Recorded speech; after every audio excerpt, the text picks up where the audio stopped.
ดีเนาะพบกับข้าพเจ้าดาริงวนพาดีสุรินทร์แมนยาดูแค่เนาะมื้อนี้แมนข้าพเจ้าได้รับหน้าที่เป็นผู้ดำเนินรายการและมื้อนี้ข้าพเจ้าจะพาไปชมงานเฉลิมฉลองครบรอบ10 ปีของมค.หรือว่ามหาวิทยาลัยสวรรณเขตเนาะจะเป็นอย่างไรนั้นครับชมครับฟังกันเลย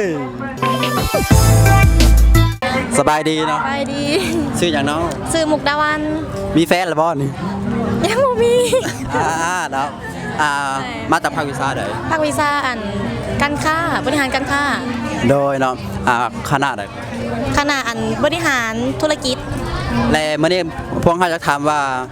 จะมีสินค้าอย่างไรมาขายในงานเฉลิมฉลองมื้อนี้เนาะโดยมื้อนี้ก็มีสินค้าผ้าฝ่ายเนาะก็คือผ้าไม้ค้ามโซดแล้วก็มีผ้าเบี่ยงสุดท้ายไงเนาะงามหลายเนาะน่าสนใจเนาะเป็นยังไงขายดีบ่เนาะตอนนี้ยังบ่ได้เลยเพราะว่าหากมาสนใจมาที่บูธการค้าได้เด้อเลยขอบใจหลายเด้อสบายดีอาจารย์สบายดีอาจารย์ชื่ออย่างเนาะอ๋อข้าพเจ้าสื่ออาจารย์ดวงเดือนเนาะกรมมณีวันมื้อนี้โดยเลยและมื้อนี้อาจารย์พาลูกมาขายอย่างแน่นอนในงานมื้อนี้เนาะมื้อนี้มาพาลูกๆภาควิชาบริหารการท่องเที่ยวและการโรงแรมเนาะอันนี้จะเป็นการโรงแรมมีการผสมเครื่องดื่มที่มีส่วนผสมของแอลกอฮอล์เนาะแล้วก็ส่วนผสมของน้ำหมักไม้รวมหลายๆอย่างเป็นแต่แซ่บเนาะอาจารย์เนาะแซ่บอยู่ซีมได้บ่อาจารย์โอ้ได้อยู่ซีมอย่างเนาะค็อกเทลบ่ค็อกเทลบูฮาวาบูบ่โดยได้ไปแต่ก็ได้อาจารย์เพราะว่าบ่ฮู้อ่ะเอาเมนูทำอีกเลยเนาะค็อกเทลบูเนาะโดยโอเคมาเริ่มกันเลยเนาะมีการเซ็กมาเบิ่งลีลาการเซ็กเนาะและเฮาจะมาเบิ่งเนาะเวลาเป็นการเซ็กของเพิ่นเป็นอะไรเนาะเฮามารับชมกันเลยเนาะว่ามันจะเป็นอะไรเนาะเลยชมเลยเริ่มต้นเนาะอันนี้บูมาการิต้าเนาะ45 มิลลิ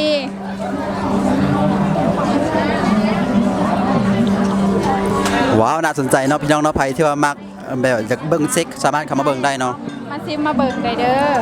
อันนี้เป็นเครื่องผสมที่มีแอลกอฮอล์เนาะวอดก้าเขาจะบ่ใส่หลายเนาะอันนี้ใส่15 มิลลิเนาะนี่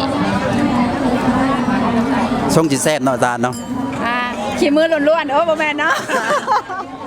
ขี้มือล้วนๆมันบาดน้อยบ่แม่นเนาะว่าหยอกอาจารย์เด้อมือล้วนๆเนาะอันหน่อยอันนี้เป็นกลางๆบ่ดีเนาะมีสองกลางๆนะใช่อยู่บ่เขาใส่น้ำเกลือขาวสามารถใส่มะนาวสดได้เนาะแต่ว่าอันนี้มีทั้งมะนาวเลมอนตอนนี้จากภาควิชาท่องเที่ยวแฮมเราเป็นกำลังเสริมแสงที่ให้หายของมันเข้มข้นกว่าเท่ากันเนาะชิมเลยบ้างเดือนในแถวชิมเลยบ้างชิมเลยร้านมาได้เลยนี่เพิ่นเอิ้นมาค็อกเทลบูค็อกเทลด้วยขอบใจหลายนะจ๊ะเด้อเจ้าสบายมาลองซีมบ่เอาให้ชิมอาจารย์ให้ชิมอาจารย์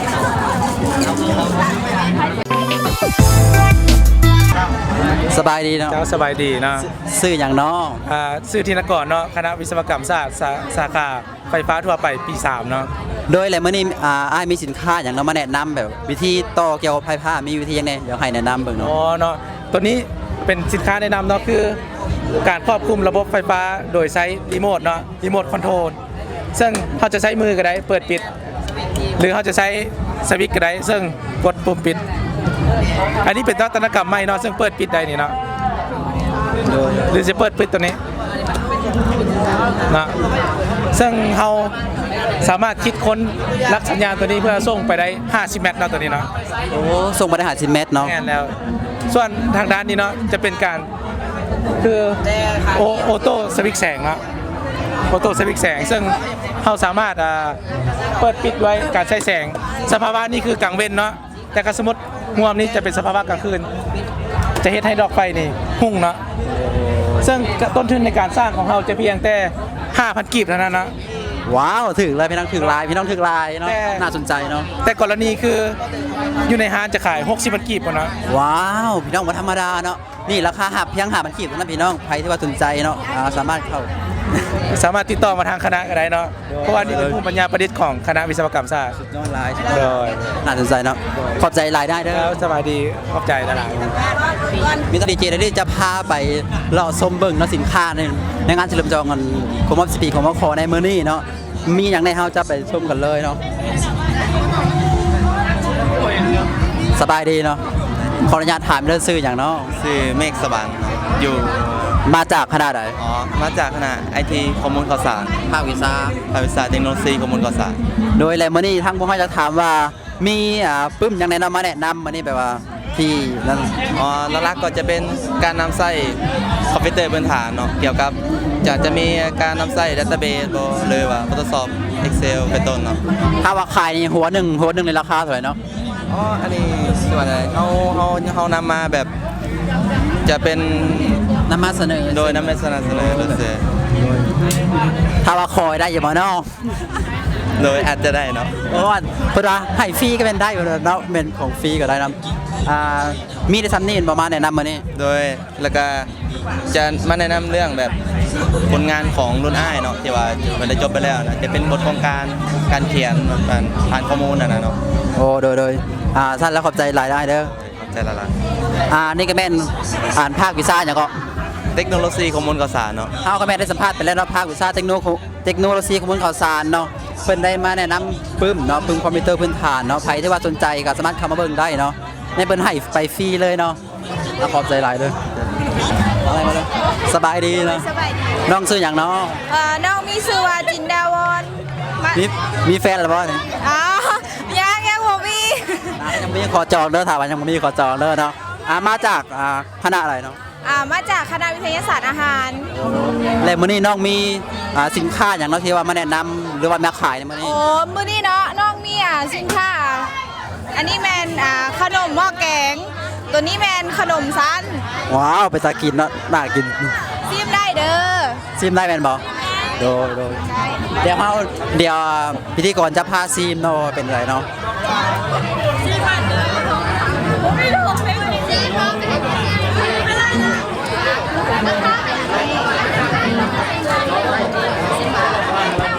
เดี๋ยวพิธีกรจะพาซีมเนาะว่าจะเป็นอะไรเนาะมันเป็นอะไรวะอันนี้เป็นเอิญอย่างก่อนเขาปาดเหรอเขาปาดเหรอ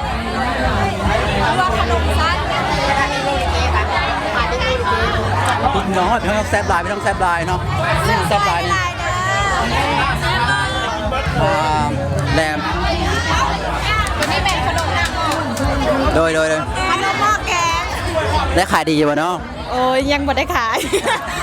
คนเรายังไม่ได้ขายเลยเนาะเดี๋ยวทางทีมงานน่าจะอุดหนุนซอยเนาะ อยู่คณะวิทยาศาสตร์อาหาร เดี๋ยวทางทีมงานน่าจะอุดหนุนซอยเนาะ เอากับพี่ตำบักหุ่งพร้อมได้ ตำหุ้งกับโคกเท่าไหร่เนาะ ตำบักหุ่งพร้อมเท่าไหร่โคหาพัน กินฟรีมาได้บ่เนาะ ได้ซิวก็ได้ ซ้ำนั่นแล้วขอบใจหลายเด้อสาวเด้อสบายดีเนาะ เจ้าสบายดี น้องเป็นซื้ออย่างเนาะ ข้าพเจ้าชื่อเกษณะคุณพินิจเนาะเรียนอยู่ภาคเคมีศาสตร์ปีที่4เนาะ อ๋อแล้วมื้อนี้น้องมีเหล้าอย่างที่ว่ามาแนะนำหรือว่ามาขายในมื้อนี้เนาะ ก็คือเฮามีผลิตภัณฑ์จากธรรมชาติเนาะคือเฮาจะมันจะมีสารสกัดแล้วก็ผลิตภัณฑ์ที่ผลิตโดยตนเองของพวกข้าพเจ้าที่ผลิตขึ้นเนาะ แล้วจะให้แนะนำเบิ่งว่าเหล้าแต่มันเป็นแบบใดนะให้แนะนำได้บ่ ตัวนี้แม่นสารสกัดจากหัว30เนาะก็คือมันเขาจะสกัดเอาส่วนประกอบทางเคมีของหัว30เพื่อมาเป็นตัวยาคือหัว30นี่มันจะดีกับพวกเพศหญิงต่างๆเนาะคือโรคเพศหญิงก็คือโรคขาบอแบบมดลูกต่างๆจะดีตัวนี้จะเป็นหัวหากเอนดอนเนาะก็คือเสริมสมรรถภาพทางเพศชายช่วย อ๋อน่าสนใจเนาะพี่น้องน่าสนใจเนาะนี่มันแม่นพัฒนาเสริมทั้งมัตรภาพทั้งเพศซ้ายเนาะ ตัวนี้จะเป็นไบโอดีเซลเนาะคือเราจะผลิตจากน้ำมันพืชที่ใช้แล้ว คือเรามารีไซเคิลมันใหม่ คือน้ำมันพืชที่ใช้แล้วส่วนร้ายคนเราจะถิ่มแม่นบ่เนาะตามท้องตลาดคือเราทอดหลายเทื่อแล้วมันจะดำแต่เรามาผลิตเป็นน้ำมันไบโอดีเซลคือทดแทนน้ำมันก๊าซส่วน จากคือเป็นพลังงานทดแทนตัวนี้ก็คือเขาจะมาแยกทางกระบวนการทางเคมีคือเขามาผสมกับเบสคือน้ำมันที่อยู่ตามท้องตลาดมันจะมี2อย่างเนาะอยู่นำก็คือกิเซลินและก็น้ำมันไบโอดีเซลคือเขาจะมาแยกเอาแต่น้ำมันไบโอดีเซลแล้วล่ะส่วนกิเซลินเขาจะผลิตสบู่ต่างหากอีก และนี่มันดีอย่างก่อนนี่ คือตัวนี้มันจะช่วยทดแทนน้ำมันกาชวนคือเอาไปใส่ตามรถไถรถไถหน้าต่างๆอะนะโดยมัน โอ้นี่แม่นรถแทนน้ำมันก่อส่วนเนาะเราสามารถใช้รถไถได้เนาะ ตัวนี้ผลิตจากน้ำมันพืชแต่ตัวนี้จะผลิตจากน้ำมันซัดเนาะตัวนี้ นี่แม่นน้ำมันก่อส่วนคือกันบ่ มันโดยเซลกันแต่ว่าเขาผลิตจากพวกไข่งัวไข่ควายต่างๆอะนะคือสีมันจะต่างกันสีมันจะงามกว่าประมาณนี้ แต่ตัวนี้เป็นสารสกัดจากใบกระเดาเนาะคือปราบศัตรูพืชและก็ตัวนี้จะผลิตจากเปลือกลิ้นไหมตัวนี้2อย่างนี้สามารถปราบศัตรูพืชได้ โอ้สองอย่างมันสามารถปรับศัตรูพืชได้เป็นบ่ ตัวนี้ผลิตจากใบกระเดาตัวนี้จาก ราคานี่ราคานี่ขวดหนึงเท่าไหร่นี่ ตัวนี้ยังอยู่ในกระบวนการทดสอบอยู่กระบวนการผลิตขั้นเริ่มต้นยังพันวางขายตัวนี้ แต่ตัวนี้จะเป็นยาต้านเชื้อสัตว์ปีก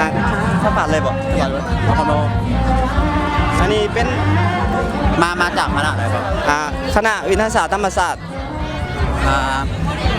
คณะวิทยาศาสตร์ธรรมศาสตร์เราก็ได้สัมภาษณ์ไปแล้วเนาะใครที่ว่าสนใจเล่าเนาะหรือว่าอีกอย่างต่างๆเพิ่นเนาะว่าอย่างก็ สารสกัดทางเคมีเนาะ อันนี้เป็นสารสกัดทางเคมีเนาะไผที่ว่าสนใจสามารถเข้ามาเบิ่งได้เนาะทางคณะอย่างก่อนลืมแล้ว คณะวิทยาศาสตร์ธรรมศาสต ค ร์ ณะวิทยาศาสตร์ธรรมศาสตร์เนาะตัวนี้เป็นผลิตภัณฑ์เนาะเพื่อผลิตเป็นผลิตภัณฑ์ตัวนี้สารสกัดตัวนี้โดย ขอบใจหลายได้เด้อ ขอบใจครับ ขอบใจวันนี้เราจะพาไปสัมภาษณ์อาจารย์เนาะเพิ่นได้ขายสินค้าในงานเฉลิมฉลองครบรอบ10 ปีของมคเนาะขอจะขอทางสบายดีอาจารย์ขออนุญาตถามหน่อยอาจารย์สื่ออย่างเนาะ อ๋ออาจารย์เสืออาจารย์มณีสอน โอ้งามหลายแล้วงามสมชื่อเลยอาจารย์ ให้กำลังใจ และนอกจากถามมาวันนี้อาจารย์มีปึ้มยังไงมาแนะนำในงานในวันนี้เนาะ อ๋อเจ้าสำหรับบูธของเฮาเนาะคณะภาษาและมนุษยศาสตร์เฮาก็สิมีปุ่มหลากหลายวีซ่ามาวางแสดงหรือว่ามาโชว์ให้เห็นเนาะจะมีภาษาอังกฤษทั่วไปสำหรับปีที่1และภาษาอังกฤษทั่วไปสำหรับปีที่2จะเป็นปุ่ม HV Elementary และสำหรับปี3มันจะเป็นNew HV จะมี Pre Intermediate สำหรับตัวนี้เนาะปี3ตัวนี้สำหรับปี1ตัวนี้ปี2แล้วตัวนี้จะเป็นปี3ตัวนี้จะเป็น Element นะแล้วตัวนี้จะเป็น Pre Intermediate มันจะเป็นระดับยากระดับ1ระดับ2แล้วก็ระดับ3และตัวสุดท้ายคือของปีที่4สำหรับปีที่4มันเขาจะใส่ Intermediate ตัวนี้มันจะเป็นค่อนข้างยากหน่อยนึงแล้วตัวนี้มันเป็นสำหรับวีซ่า pronunciation เป็นวีซ่าการออกเสียงวิธีการออกเสียงภาษาอังกฤษให้มันถูกต้องมันเขาจะใส่ซ้อนตัวนี้เนาะ น่าสนใจเนาะอาจารย์ เจ้าน่าสนใจพวกน้องสามารถซื้อไป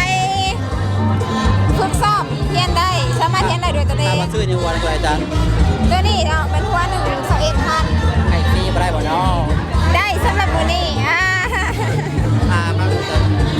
สารบขอบใจหลายเด้ออาจารย์เด้อนี่ก็แม่นเฮาได้มาถามสินค้าเนาะเกี่ยวกับปึ้มภาษาอังกฤษปี1ฮอดปี3เนาะใครที่ว่าสนใจก็สามารถเข้ามาเบิ่งได้เนาะหัวหนึงราคาเท่าไหร่อาจารย์ ตัวนี้เป็นหัว30,000 กีบเนาะ ราคาบ่แพงมีน้องหัวหนึงเพียง30,000กีบเท่านั้นเนาะใครที่ว่าสนใจสามารถเข้ามาเบิ่งได้เนาะ ภาษาอังกฤษขั้นพื้นฐานของนักศึกษาปีที่1มันเขาจะใส่หัวนี้ โอ้น่าสนใจเนาะอาจารย์เนาะ แล้วเนื้อหาสาระได้เรื่องดีตัวนี้จะเป็น reading คือ basic reading วิชาอ่านทักษะการอ่านสำหรับนักศึกษาปีที่1และตัวนี้จะเป็นของนักศึกษาปีที่2เขาจะมีเลเวลมาอยู่นี่เนาะมันจะเป็นของนักศึกษาปีที่2 ถ้าว่าขายนี่หัวหนึงราคาเท่าไหร่อาจารย์ หัว121,000 กีบสำหรับตัวนี้และตัวนี้ก็คือวิชาไวยากรณ์ grammar English grammar ในนี่จะมีหลักไวยากรณ์เกี่ยวกับ12 ที่เขาเรียน โดยอา จารย์สำหรับมื้อนี้ให้ฟรีบ่ได้บ่สำหรับมื้อนี้ สำหรับสมองสอนของอาจารย์แม่อาจารย์แจกฟรีเนาะแต่ ว้าวน่าสนใจนะน่าสนใจเนาะ ถ้าสนใจแนวใดล่ะครับไปเบิ่งและตัวนี้เป็นนะ Effective Academic Writing เป็นกลุ่มเขียนของนักศึกษาปีที่2เป็นเขาจะใส่สอนเกี่ยวกับการเขียนพารากราฟเขียนบทเรื่องเขียนเอเซ่เขียนบทเอเซ่มันจะเป็นหัวนี่สำหรับปีที่2แล้วก็โซนในของเขายังมีหลายๆภาคเนาะ ไว้ชมนี้ก่อนอาจารย์เดียวสิมาเช็คถามใหม่เนาะขอบใจหลายนะแม่เนาะสำหรับคณะภาคภาษาแม่นเฮาได้แนะนำพาไปเบิ่งแล้วส้มปึ้มแล้วเนาะใครที่ว่าสนใจสามารถไปเบิ่งได้เด้อเนาะราคาบ่แพงหัวหนึงเพียง 30,000 กีบเท่านั้นและเฮาจะพาไปส้มเนาะทางคณะอื่นเนาะว่ามีหยังแน่มาเลย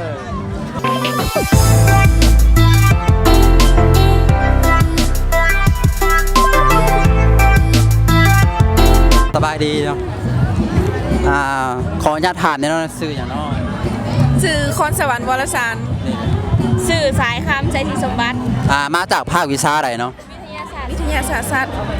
แล้วมื้อนี้พวกเขาจะถามว่ามีสินค้าอย่างที่ว่ามาแนะนำในงานเฉลิมฉลองครบรอบ10 ปีของมคเฮาเนาะอยากให้แนะนำนะ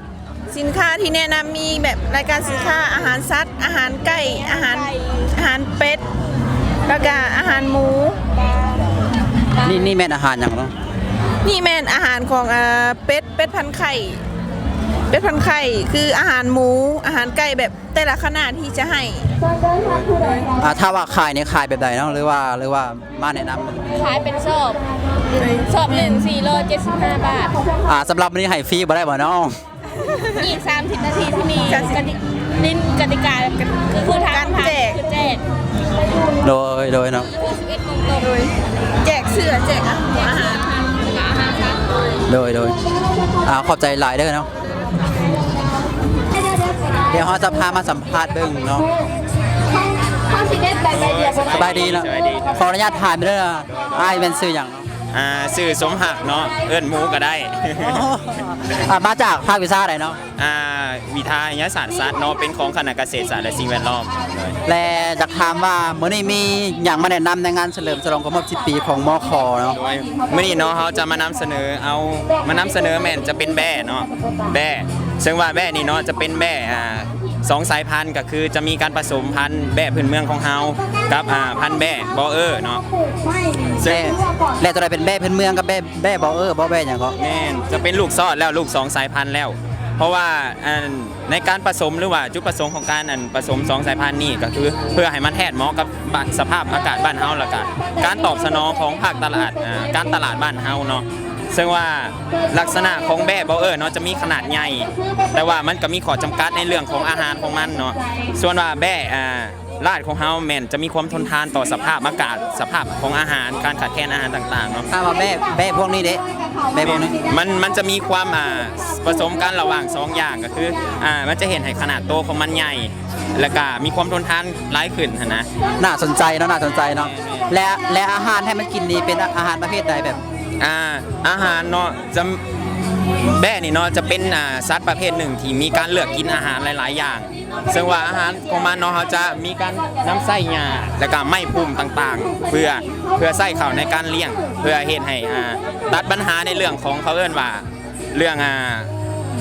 ลำไส้ของมันเพราะว่ามันมักจะเป็นออกท้องเขาก็เลยให้อาหารหลายประเภทอาจจะเป็นหญ้าเป็นไม้พุ่มไม้เลื่อยต่างๆเนาะถ้าเขาสังเกตเบิ่งแบ่เนาะมันจะกินอาหารได้หลายประเภทเลย โดยเนาะสั่นแลขอบใจหลายเด้อ ขอบใจหลาย เดี๋ยวเฮาจะพาไปแนะนำเบิ่งเนาะว่าเพิ่นมีขายหยังแน่เนาะมาพบกันเลยเนาะสบายดีเนาะขออนุญาตถามเรื่องชื่อหยังเนาะชื่อ สุภพรแก้วมณี มีแฟนละบ่เนี่ย ถามเป็นคนกีฬาว่ามีแฟนดอก ถ้าบอกมีขอจองได้เนาะและจะถามว่ามาจากคณะไหน คณะเกษตรศาสตร์และสิ่งแวดล้อมเนาะภาควิชาวิทยาศาสตร์พืชสาขาปลูกฝัง โดยแล้วมื้อนี้เฮาจะถามว่ามีสินค้าอย่างไรมาแนะนำในงานเฉลิมฉลอง10 ปีของมหาวิทยาลัยครับ ภาควิชาของพวกเฮาเนาะแม่นเบิดเลยมีแม่นบูธของภาควิชาของพวกเฮาเบิดเลย ลายเนาะ เลยเริ่มจากอันนี้แม่นน้ำเฮาถ่ายไปเลยก็ได้นี่อันนี้แม่นน้ ชนิดต่างๆ มันมีหลายเฮาขายดีมื้อนี้มีน้ำมีกล้วย มีหมักส้ม ให้ซีมได้บ่ได้บ่ เพิ่นอยากซิมน้ำได้ หยอ บ่ กหยอกเด้อหยอกเด้อหยอกเด้อหยอก ได้ซิมหั่นแหละ ขายดีบ่เนาะ ขายดีนี่อันนี้ก็อาจารย์ของเฮา โอ้งามหลายเนาะอาจารย์งามหลายเนาะ อันนี้แม่ ตำมังหุ่งนี่ขายพวกเถิง โคกละ5,000กีบแต่มาหุงโคกละ5,000แกงหน่อไม้ถ้วยละ5,000กีบ แบบอยากกินฟรีนี่นะ แนะนำลองซิมบ้างวะหลังไม่วะอันนี้ตำบักทั่วตำบักแตงแล้วก็ปิ้งปลาต้มไข่อาหารพื้นบ้านของเขาเลยแบบ โอ้ กิน เนาะ ง่ายอยู่ น่ากินเนาะแบ ส บ โลแกนเขาแมนกินง่ายอยู่สบายเขาสามารถทุกคนสามารถซื้อได้ตำบักหุ่งตำบักแตงโคกละ5,000กีบโอเคนะปิ้งปลาก็5,000หาใครสนใจต่อมาแม่นของหวาน อันนี้แม่นวุ้นมีวุ้นอย่างแน่น้องๆแนะนำเพื่อนเนี่ย มีเพิ่นจังไดเนาะ มีวุ้นมะพร้าวแล้วก็วุ้นใบเตยแล้วก็วุ้นอันชันแล้วก็วุ้นอันกะเพรา ถ้าว่าขายนี่อันหนึงเท่าไหร่เนาะ ขาย3,500 อาซิมบอก อัน2,000 3,000 3,500แบบ สนใจซิมตัวไหน แบบอยากกินฟรีนี่นะบ่ได้บ่เนาะ ได้ซิม ขอบใจหลายเด้อสาวเด้อสบายดีเนาะ เจ้าสบายดี ขออนุญาตถามในน้องซื้อหยัง สื่อนางคอนค มาจากภาควิชาอะไร ำภาควิชาวิทยาศาสตร์พืชสาขาจัดสรรที่ดิน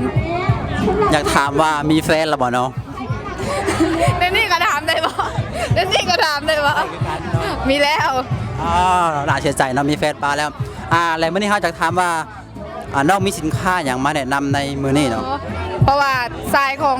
องพวกน้องนี่แมนจัดสรรและคุ้มครองที่ดินเฮาจะเบาเกี่ยวกับการจัดสรรพื้นที่แลนด์สเคปคือในพื้นที่ถงเปียกแมนเฮาจะเหตุการเกษตรกรรม พื้นที่โน้นขึ้นมาแมนเฮาจะจะเลี้ยงสัตว์และสำหรับผู้แมนเฮาจะหักษาป่าต้นน้ำแมน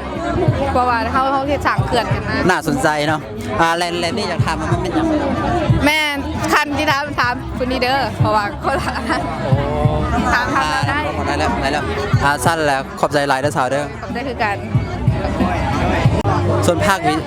ควิชาเนาะวิทยาศาสตร์ธรรมศาสตร์เนี่ยเขาได้สัมภาษณ์ไปแล้วเนาะเกี่ยวกับการจัดสรรที่ดินเนาะคือนี่แม่นท่าว่าทงเพียงเนี่ยเขาจะจัดสรรแบบ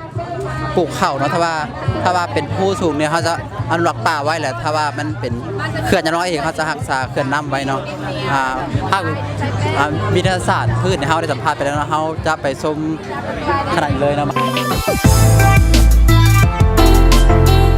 สบายดีเนาะขออนุญาตทานในน้องซื้ออย่าง สื่อเพนทองสัญลักษณ์มาจากภาควิชาวิทยาศาสตร์พืชสาขาจัดสรรที่ดิน โดยแล้วมื้อนี้เขาจะถามว่ามีอย่างไหนมาแนะนำในงานในมื้อนี้เนาะ ในภาควิชาของเฮาก็คือ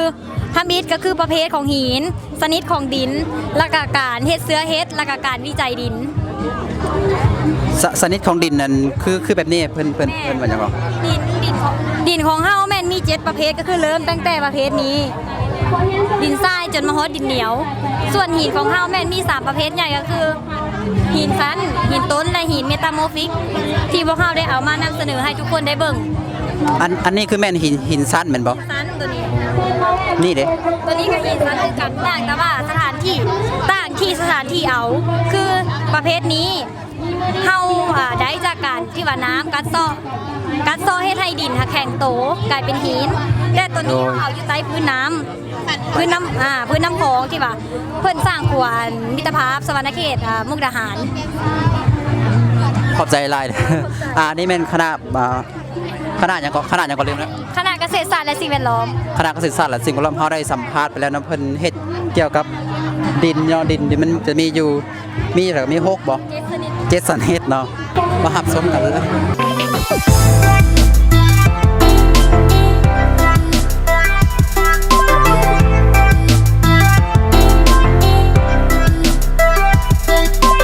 มื้อนี้ทางเฮาจะพาไปชมเนาะสินค้าหรือว่าไปสัมภาษณ์ผู้ที่ว่ามางานในมื้อนี้เนาะเอาไปชมกันเลยเนาะ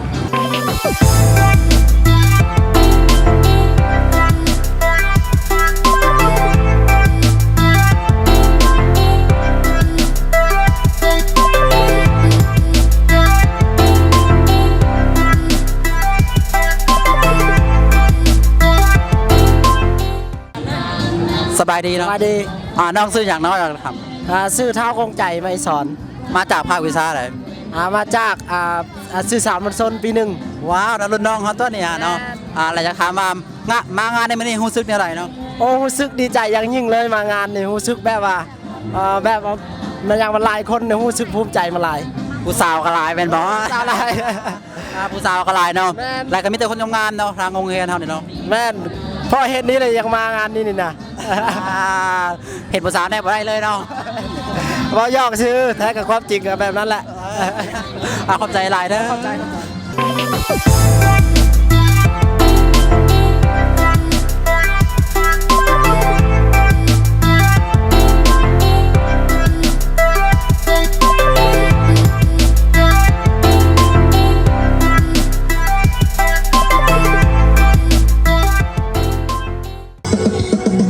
สบายดีอาจารย์ สบายดี ขออนุญาตถามเด้ออาจารย์ชื่ออย่างเนาะ ชื่ออาจารย์เจริญใส งามสมชื่อเลยเนาะอาจารย์และอาจารย์มาขายอย่างแน่เนอนในเบอร์นี้ อ๋อในคณะเฮาก็จะมีหลายอย่างเลยนะอันนี้แม่นการวางแสดงของ